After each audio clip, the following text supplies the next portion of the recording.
जिस ज्योतिर्लिंग के दर्शन के लिए आप लोग पधारे हैं, ये राम से 14 पीढ़ी पूर्व मानधाता राजा हुए हैं। शिव पुराण में उल्लेख है, जिन्होंने मां से नहीं पिता से जन्म लिया था। उनकी तपस्या से यह शिवलिंग प्रकट में स्थापित लिंग नहीं है। जिस प्रकार आरती करते हम प्रण अक्षर के मध्य, ओम अक्षर के मध्य, यह तीनों एका, जय शिव ओंकारा।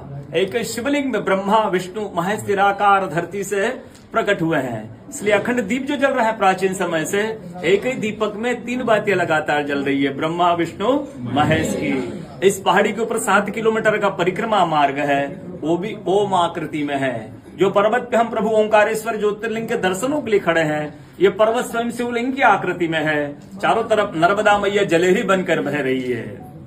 पूरे 12 ज्योतिर्लिंगों में शयन आरती होती है, लेकिन बाबा का विश्राम ओंकारेश्वर ज्योतिर्लिंग में है। यहाँ शयन करके 3 बजे रात उठकर महाकालेश्वर जाएंगे, वहाँ स्नान करेंगे।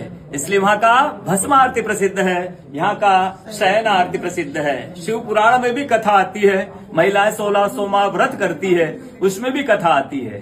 क्या कथा आती है? प्रतिदिन भोलेनाथ आते हैं, माँ के साथ विश्राम करके सुबह ब्रह्म मुहूर्त में उठकर चले जाते हैं।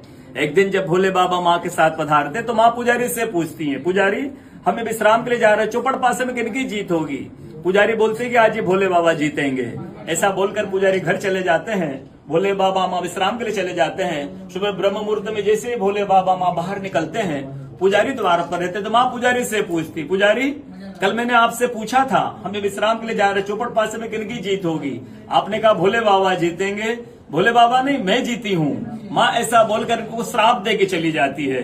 उनके तुरंत पश्चात अप्सराएं शिवलिंग पे जल चढ़ाने आती तो अप्सराएं पुजारी से पूछती, पुजारी अस्वस्थ क्यों हो गए? अब तो ठीक थे। फिर पुजारी बताते हैं, प्रतिदिन भोले बाबा माँ के साथ विश्राम करके चले जाते थे। कल भोले बाबा माँ के साथ पधारे, माँ ने मुझसे पूछ लिया, पुजारी हमें विश्राम के लिए जा रहे, चौपड़ पासे में किनकी जीत होगी? मैंने कहा भोले बाबा जीतेंगे। माँ जीत गई, माँ मुझे श्राप दे के चली गई। अप्सरा बोलते चिंता ना करो, हम अंदर जाकर शिवलिंग की पूजा करके आते, फिर इसका उपाय बताएंगे। अप्सरा अंदर जाकर शिवलिंग की पूजा करके बाहर आकर बोलती, पुजारी आप 16 सोमवार व्रत कीजिएगा, व्रत करते ही स्वस्थ हो जाएंगे, व्रत करते ही ठीक हो जाएंगे। ये वो कथा का दर्शन प्रतिदिन होता है।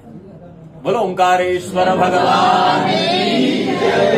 पूरे 12 ज्योतिर्लिंग में ओंकारेश्वर ही ऐसा ज्योतिर्लिंग है जिसके दर्शन के पश्चात कोई महानदी का दर्शन होता है, जिसके तट को छूकर कोई महानदी बह रही है। आप काशी जाएंगे, गंगा जी दूर है, उज्जैन जाएंगे, क्षिप्रा जी दूर है, सोमनाथ जाएंगे, समुद्र है, लेकिन ओंकारेश्वर ही ऐसा ज्योतिर्लिंग है जिसके दर्शन के पश्चात कोई महानदी का दर्शन होता है।